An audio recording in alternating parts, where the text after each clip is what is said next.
ஆப்பிளில் பெரும்பாலும் Washington apple, Royal டெலிஷியஸ்னு நிறைய வகை இருக்குது. இதில் மாவு மாதிரி இருக்கக்கூடிய சாஃப்டான ஆப்பிளை மட்டும் தான் நம்ம பெரும்பாலும் சாப்பிடுவோம், குழந்தைங்களும் விரும்பி சாப்பிடுவாங்க. அந்த மாதிரியான சமயத்தில் ஜவ்வரிசியை யூஸ் பண்ணி இந்த ரெசிபி ஒரு தடவை செஞ்சு பார்த்தீங்கன்னா டேஸ்ட்டு அல்டிமேட்டாக இருக்கும், குழந்தைங்களும் விரும்பி சாப்பிடுவாங்க. இந்த ரெசிபியை குயிக்காக பார்த்துடலாங்களா?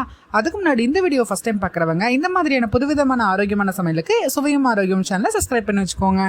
அரை கப் அளவுக்கு ஜவ்வரிசியை 1-2 மணி நேரம் வரைக்கும் ஊற வச்சுட்டு வேக வச்சு தனியாக எடுத்து வச்சுக்கோங்க. ஒரு மீடியம் சைஸ் ஆப்பிளை துருவி எடுத்து வச்சுக்கோங்க. 2 டேபிள் ஸ்பூன் அளவுக்கு கருப்பட்டி இல்லைனா நாட்டு சக்கரை இல்லைனா வெல்லம், இதில் ஏதாவது ஒன்று கொஞ்சமாக தண்ணியில் நல்லா கரைச்சிட்டு 1 டேபிள் ஸ்பூன் அளவுக்கு கொக்கோ பவுடர், இது ஆப்ஷனல் தான், இதெல்லாம் நல்லா கரைச்சி இந்த சிரப்பை தனியாக எடுத்து வச்சுருங்க.